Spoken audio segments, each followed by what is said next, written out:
Journée citoyen, c'est 26 mars qui vient là. Là, yon moun c'est un citoyen américain ou gen droit pour voter. Citoyen américain qualifié pour bourse d'études avec bénéfice l'État fédéral financé.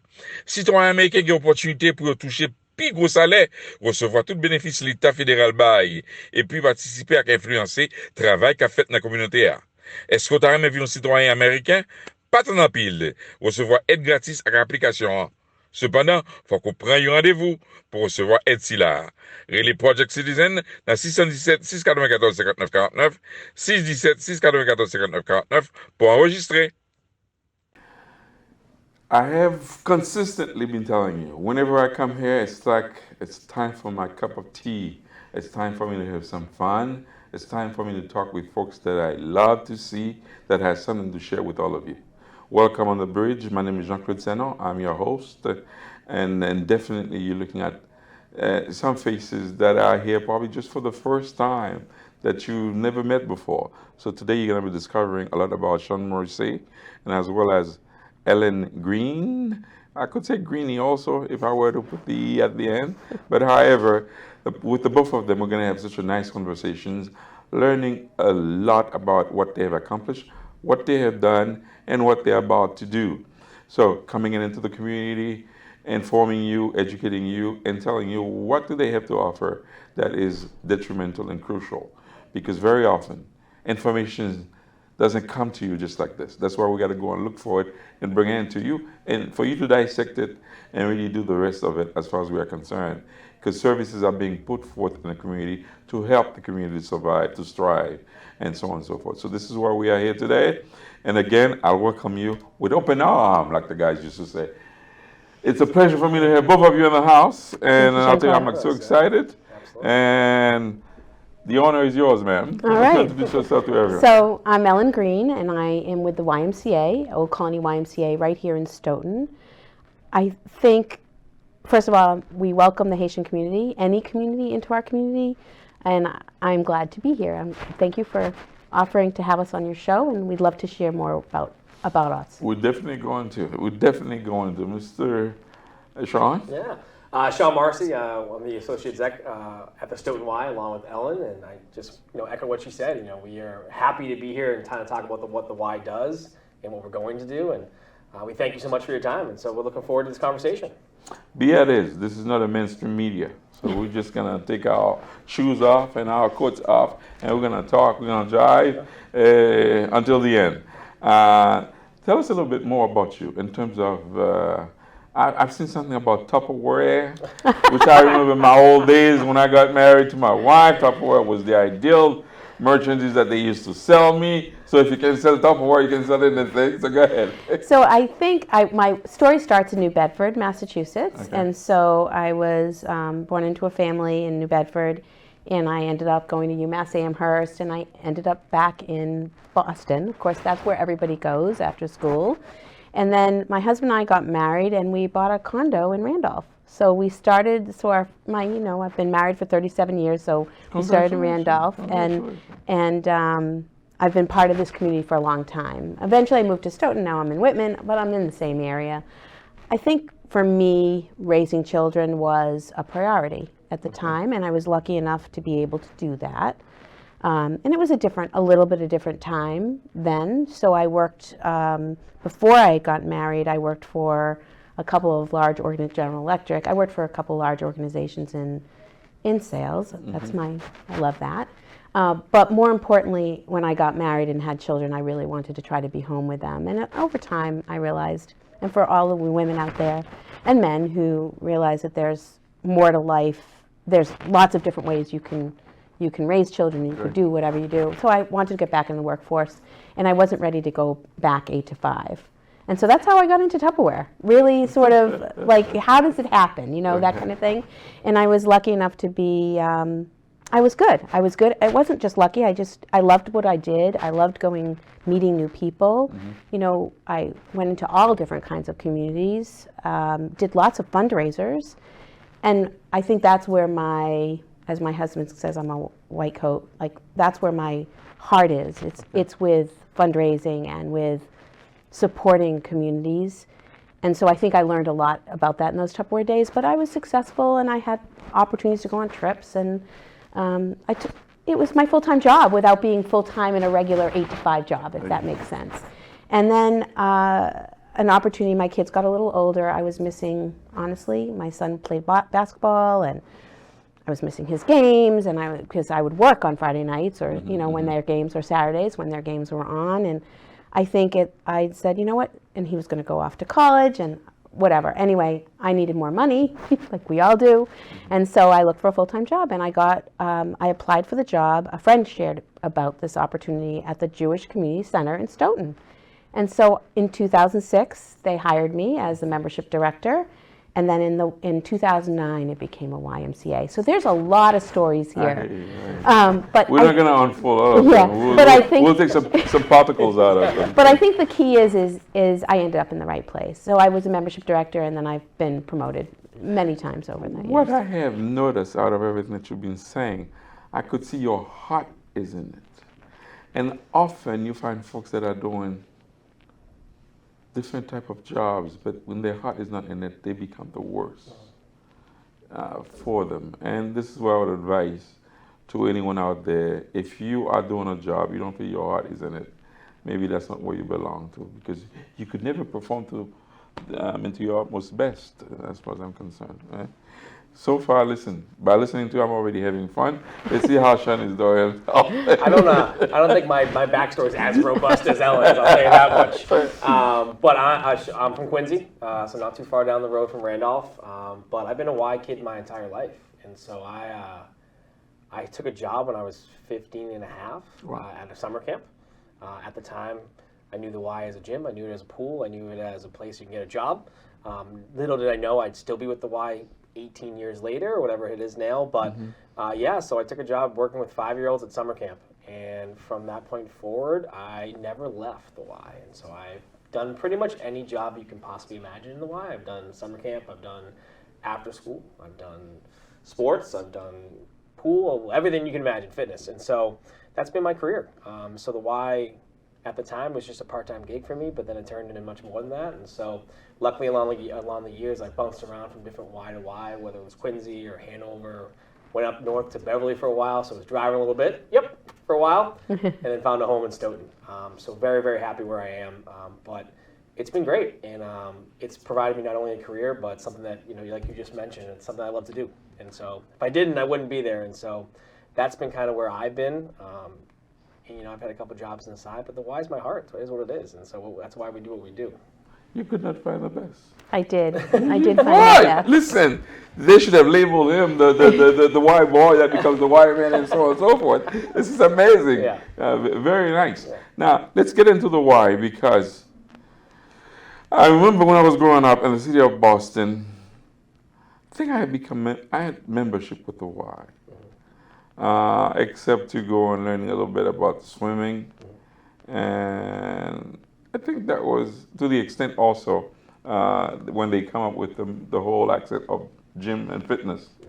But I know there's keeping up with the membership, and I know how important it is in the livelihood of the people, especially the minorities or the immigrants who couldn't afford anything. Tell us what's inside of this organization. Yeah, I think you just said something that was really important to me. So you just said how people can afford it. And I think one of the things that all Ys do is they make it affordable for anybody. Nobody should ever walk into any Y and not have it affordable. There are prices listed, but if you can't afford it, there are scholarships and there are options, and there's flex plans, and there's opportunity for anybody to walk into a Y and get a membership. Is that why your husband said you make it work for anybody? I think that one of the things that we take so much pride in is that no one should be left out, ever.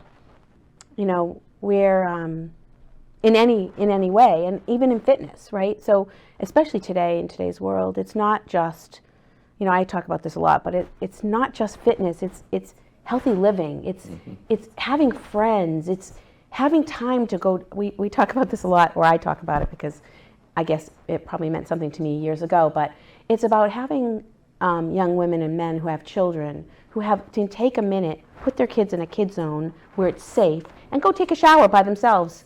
You know, it sounds so stupid, but it's all part of what the Y offers, and it doesn't matter if it's in this community or another community, and they're all a little bit different in the way that they provide services, but overall, everyone is welcome, and everyone can participate because we don't put any barriers, specifically financial barriers.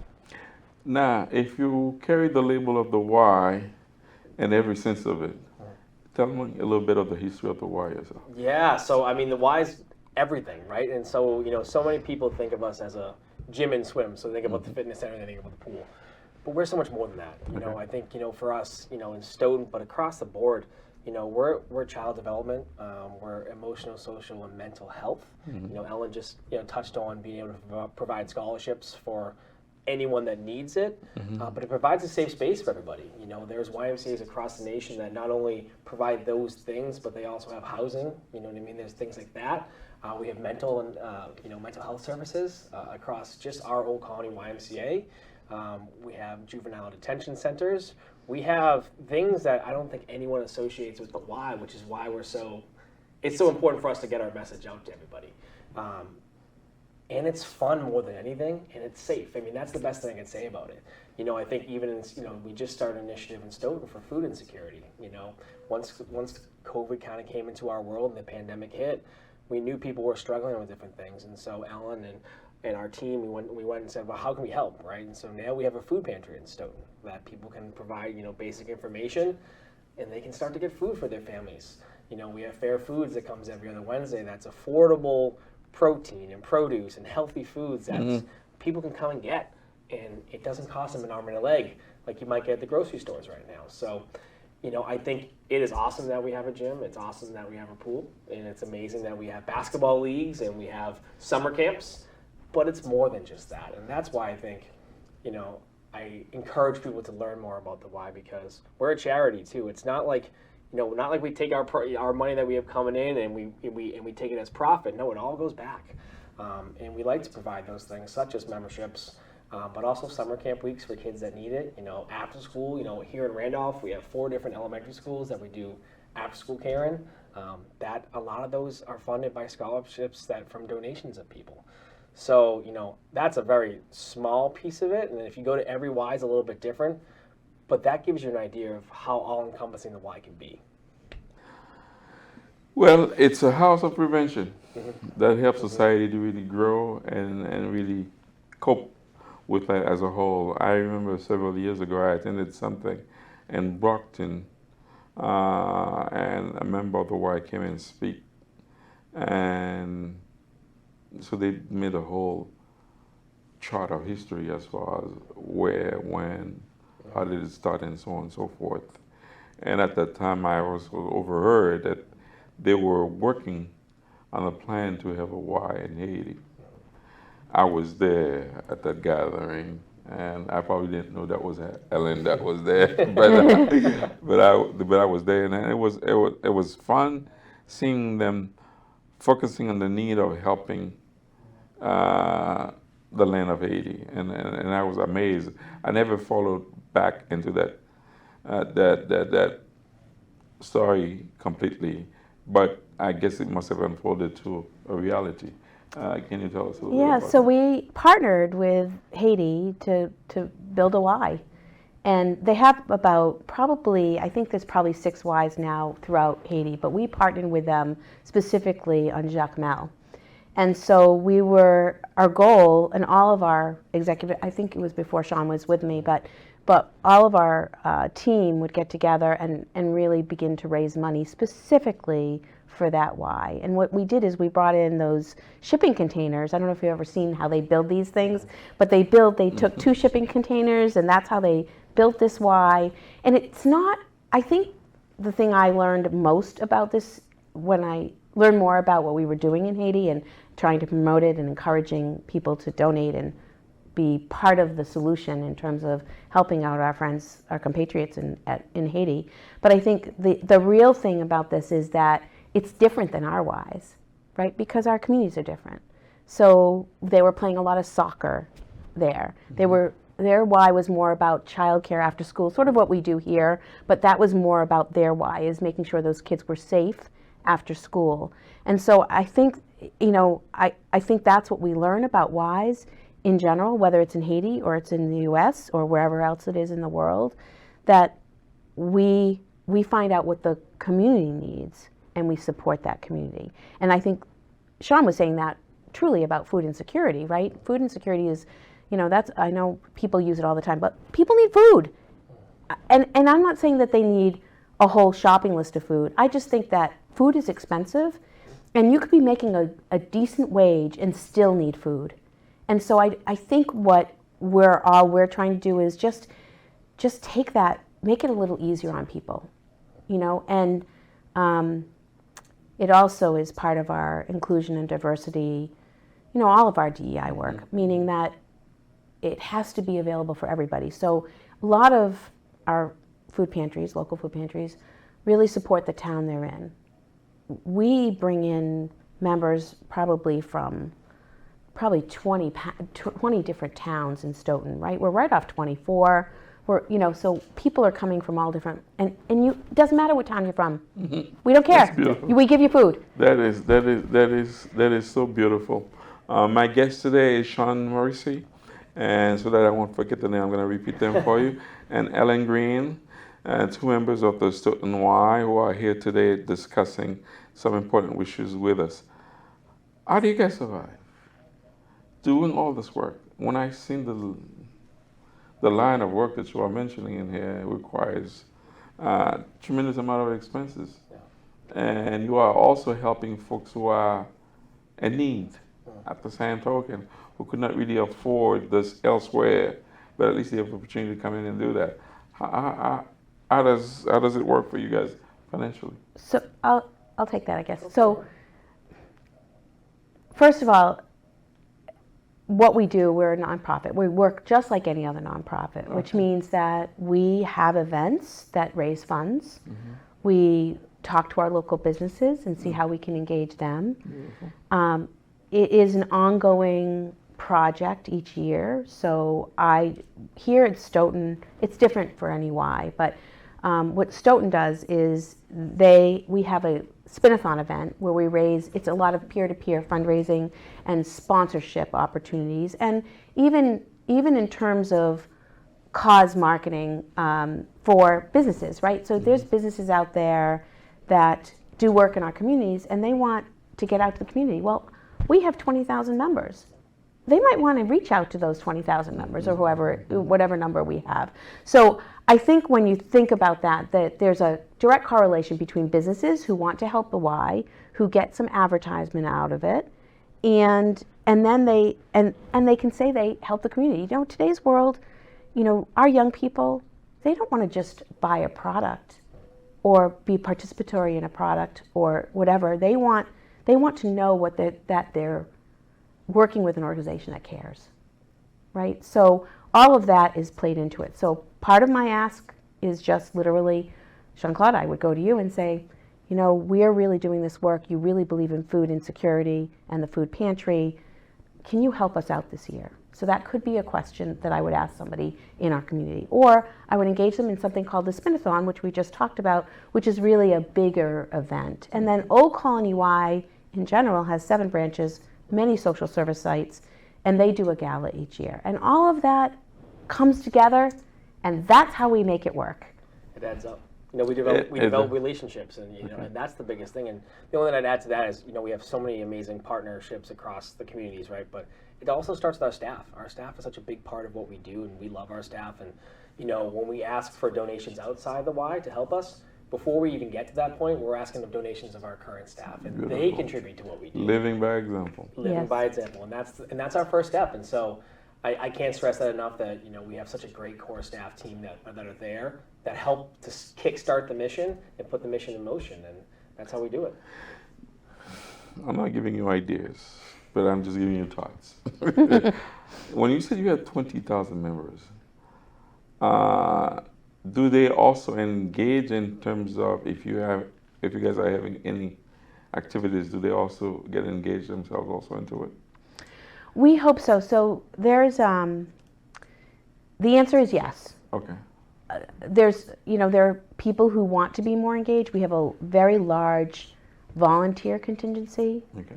And I would say that that's a great engagement. Like from my perspective, volunteers, and they're all ages. We have young people, we have older people, and they feel good about the work they're doing if they're, participating in. And we have people that are, we have special needs people that support us. There's seniors, but there's also people who run banks and, it's all walks of life, Okay. right? Okay. And so that's probably where we get most of the direct funding from. Our members do know what we do. It doesn't impact them unless they've experienced some of, normally, it doesn't impact them directly unless they believe, they know, they have a Y experience. We talk about that.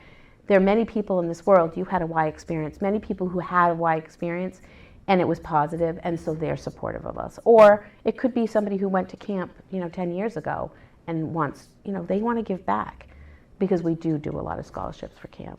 Well, I would encourage the giving back, because I think that's the only way they're going to understand the value of what they have received. In terms of numbers, that's why I was looking at 20,000 members. I said, wait a minute, if these 20,000 members were each was to do a little fundraising, what if they were going to bring $10, $100, or $20, like a little contest among, this is just food for thoughts, okay? So among all of them, do you imagine if they go going to compete? I'm going to try to get $1,000. I'm going to try, because I remember this happens to me. I was in a classroom at Suffolk University, and this was my first time ever having anything to do with fundraising. And they told us to go out there and try to fundraise, because that was to prepare us in terms of political campaign. That's what the class was about. And we were so excited. I was so excited. I mean, when I was up to $2,500, I had a guy who had $3,000. I said, yeah, I want to get ahead of him. So that could be a little contest like this among members can be very exciting and really drive people into bringing in some more, because there's never such thing as enough money to run these operations. Because I could see that there are years, especially for what happened with the pandemic right now. How are you guys surviving? How is it? Yeah, we're starting to get back. I guess that's the best way to put it. It's been a tough couple of years. We lost a good chunk of our membership base. We lost a lot of our staff, a lot of our institutional knowledge that we had. But I don't like to focus on the negative. I like to focus on the positive. And this is a great time for us to build new staff members and build new teams and bring in new members that haven't been there before. And so we're starting to see that uptick now. And I think as every month passes and the numbers start to decrease when it comes to the pandemic, our numbers start to go up. And I think people are feeling more safe and going outside of their houses. And so we're ready for them. It's needed. Diligently. It's needed. We need that breather. We need that space to go out for. Although it's April 1st, the mandate will just about be expired. So I can understand that folks who are worried still, but wear a mask like I do. Absolutely. And especially if you are not in the healthier list, you can continue to protect yourself, and that'll be good. The producer insisted that we talked about the food pantry. Maybe this was where he was mostly impressed with the work that was done. The producer came to our Y the other day, and that's how we connected. And he came to visit us because Quisqueya Food Talk is a Haitian-owned restaurant, and in our walls. And so Walter Timilty came there and gave him a citation, gave Jocelyn a citation. And it was just, and of course, you tell me you have somebody who's a producer who comes to our Y. I go show him the food pantry, because I want to share, right? I want to make sure the information gets out there, because our food pantry is only as good as how many people use it, right? And we can get more food. We have the means to get the food. We are a partner with Greater Boston Food Bank. So, and we do have members that bring in food regularly. So I don't mean to stop you. If I am suffering with my lower back right now, it's that food pantry that causes it. I'm sorry, guys. I work too hard on helping, volunteering, packing. I mean, whenever the truck comes in, I ended up being the strongest guy in there, packing it up and so on and so forth. So I've had my days and my shares, trust me. And I used to be a member of the Haitian American Public Health Initiatives. So when they started from the beginning in Boston distributing food pantry, I would be the guy that goes and collect it, packing. And when I say packing, I know how to pack. I mean, I'll take a minivan and I'll pack it to the utmost. Yeah. And there's a woman that used to do this with me. God bless her soul, she's no longer here. I used to say, you're going to break my back until I don't have it anymore. And when you bring it in, you got to be the one to unload it also. But how good did you feel? Oh, very good. Yeah. Very good. Very good. I tell you, there's no price to pay for a smile on somebody else's face Correct. who is in need. So there is no such thing. You know, I've dealt in the past with both the senior citizen communities as well as the young people communities in the past.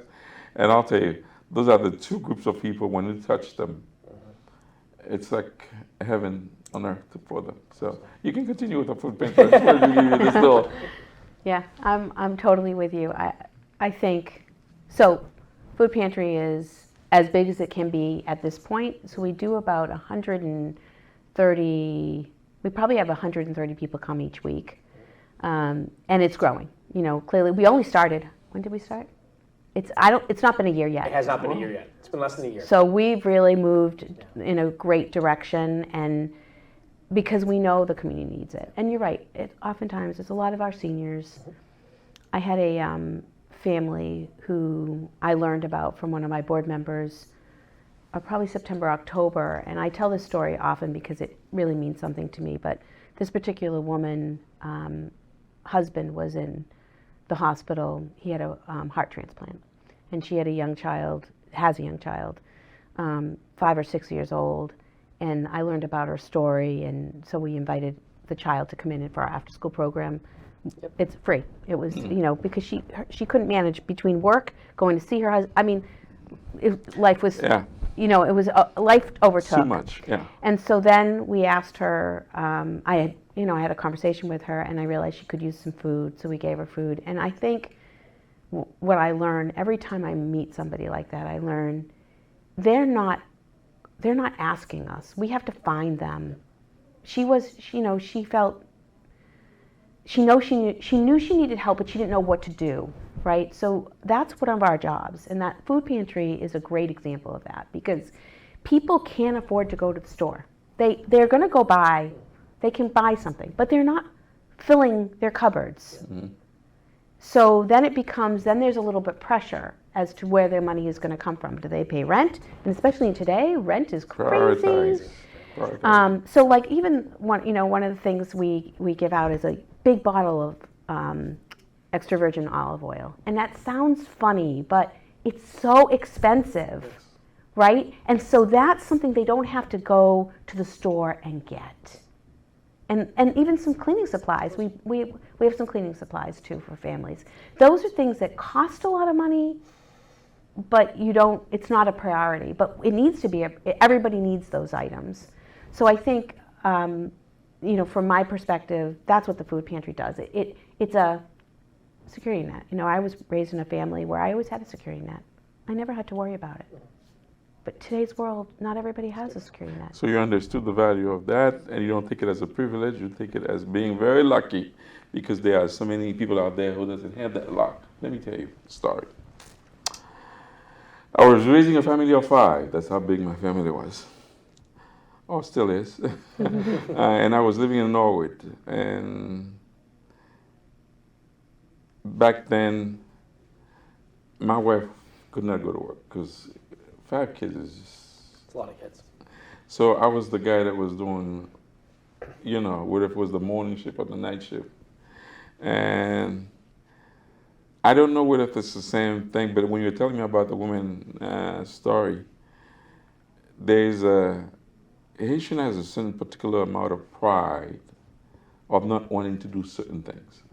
For instance, when a Haitian comes here, they don't want to go to the welfare, even if they must, even if they had to. Pride can't do this.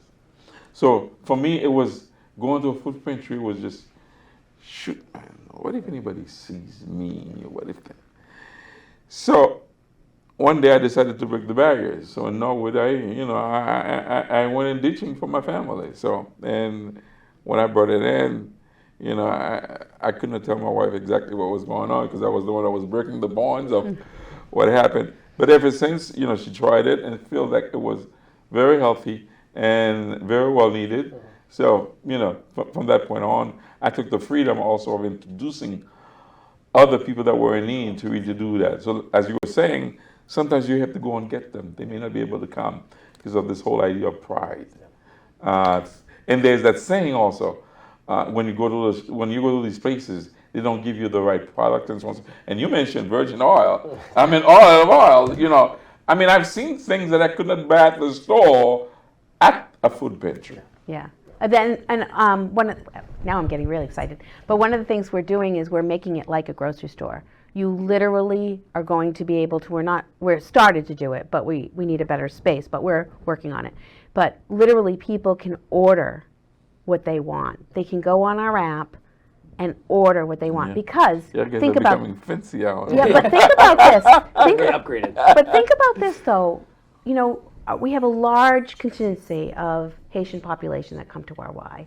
We have a large group from Brazilian community. The foods you eat, the foods I eat, and the foods they eat are not all the same. So amen to that. And so therefore you have to have foods that are appropriate, and people, we don't need to just give you a bag. You need to feel, again, it's pride. We don't want to just give. So you respect the culture of the. Yes. Yeah. Yes. That's marvelous. That's marvelous because I have been at some food pantry where, it's like the way that they're handling it. It doesn't make the people feel very proud. Distribution at a food pantry is detrimental on the people who are servicing the folks. Because you can have great relationship and make people feel good if they come to food pantry, just like you can also make them feel very sad. Well, listen, what do you want? This is what we got. And this mentality. If we're gonna do this work, why would we treat people any differently than we'd want to be treated? And we've all been. We've all had some situation in our life where things weren't as easy as they could be. We've all had that experience, whether in my case, I've been very blessed, but I had a couple of years there that were a little on the road. I remember going to the supermarket with a calculator. It's not, we do that. Or the coupons. Or the coupons.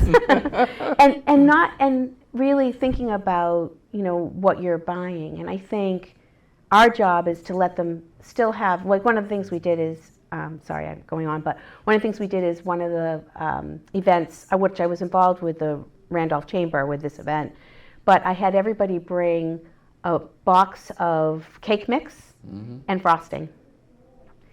And this is for the food pantry. Because, again, somebody who is having food insecurity issues, they're not going to go buy a cake at a store. They can't afford it.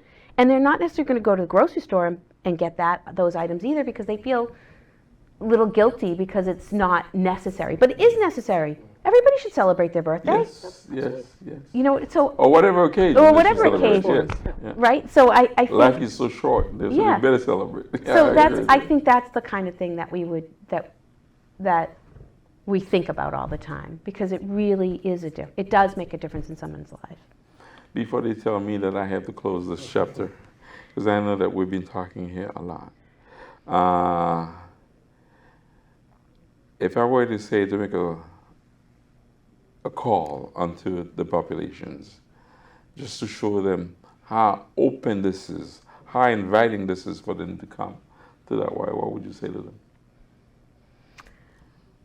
I would say that the YMCA is for everyone.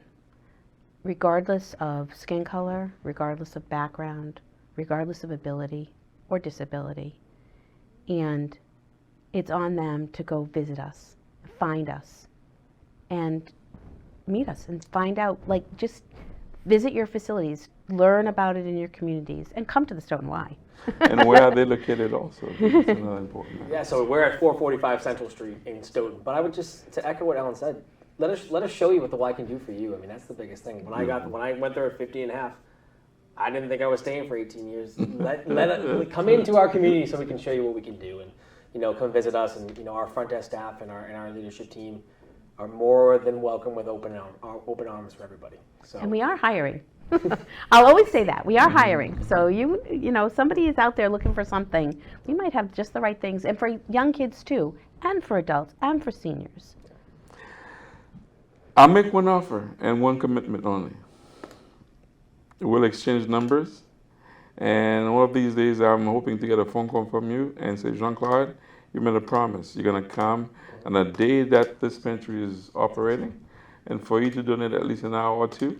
And I'll make sure I do that, take some pictures with you guys, blast it out, and that will do the upcoming of the Haitian invasions to your place. Okay. That would be wonderful. That's awesome. And just so you know, we're open every day.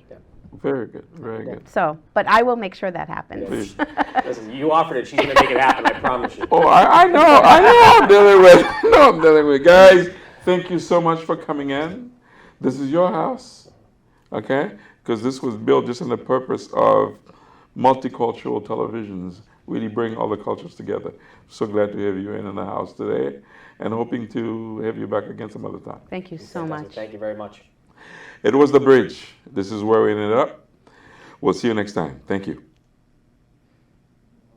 Journée citoyen, c'est 26 mars k'ap vini la. Le yon moun se yon citoyen américain ou gen droit pour voter. Citoyen américain qualifié pour bourse d'études ak bénéfice l'État fédéral financé. Citoyen américain gen opportunité pour toucher pi gros salaire, recevoir tout bénéfice l'État fédéral bail et puis participer ak influencer travail qu'a fait dans la communauté a. Est-ce que tu as un citoyen américain? Pas tant en pile, recevoir aide gratis avec application. Cependant, faut qu'on prenne un rendez-vous pour recevoir aide si là. Relais Project Citizen dans 617 694 59 49, 617 694 59 49 pour enregistrer.